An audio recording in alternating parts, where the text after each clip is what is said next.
Meantime, an Israeli airstrike killing at least 10 people in Gaza, the latest attack coming outside a UN-run school. Rick was touching on it, prompting some very harsh language from the U.S. State Department. Quoting here, the United States is appalled by today's disgraceful shelling. To Democratic New York State Assemblyman Dov Hikind, who says that he is appalled by the State Department putting out a statement like that. Not a fan of how we're reacting. Well, you know, I wish in the 4 weeks where 3,000 missiles have been shot into Israel, I wish the State Department, I wish the Obama administration had used the same kind of language once to talk about the fact that Israeli civilians are being targeted. Appalled, disgraceful, that is language that has not been used by the Obama administration to talk about Hamas using children, using women, using the population of Gaza as human shields. That language, appalled, disgraceful, has not been used by the Obama administration with regard to this terrorist organization. What do you think has changed? Because, you know, Benjamin Netanyahu said, you know, I'd never second guess me again. So obviously, whatever they were doing behind the scenes and talking about not in public, they're airing the dirty laundry and the strong words in public, which lends me to believe that in private, it's even worse. What happened? Well, I don't know what happened. Look, many people have said for a long time that Obama is not exactly a friend of the people of Israel, that he doesn't have that feeling, doesn't really understand. And I think that's being proven right now.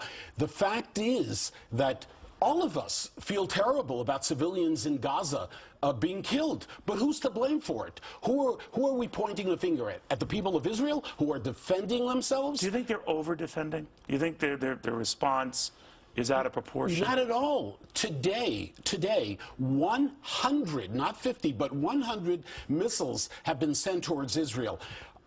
Neil, we Jews are not going to apologize for the fact that not more Jews have been murdered in Israel. We're not going to apologize for that when terrorists say, well, how many Jews have died in Israel? We're not going to apologize. But are you saying that the president has already? You're saying the president has a double standard on this. There is no question about that. In fact, over the years in fighting the Taliban and Al-Qaeda, American jets have killed many, many civilians in Pakistan, Afghanistan, and Iraq. In fact, maybe thousands of civilians, men, women, and children, have died as a result of attacks against the terrorists.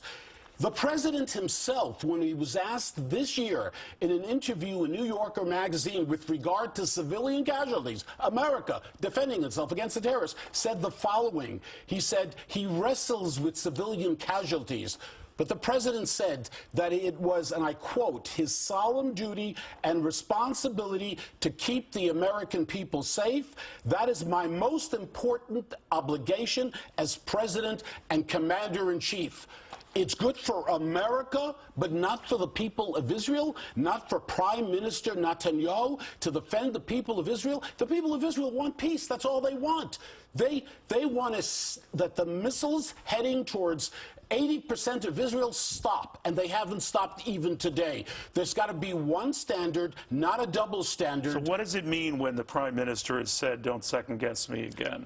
What was he saying? I think there's frustration that America, that the President of the United States, do you think aid has been threatened? There's no question in my mind. That's the message. It hasn't been said. I hate to say this as an American, what I'm going to say, but I wish we could learn from Prime Minister Harper of Canada what it means to be a friend and what it means to fight terrorism. This organization, Hamas, uses men, women, and children. Stop blaming the people of Israel. Stop blaming the Prime Minister of Israel. You know, the terrorists in Gaza, they're thrilled. They are rejoicing, Neil. They are rejoicing because they put civilians as human shields.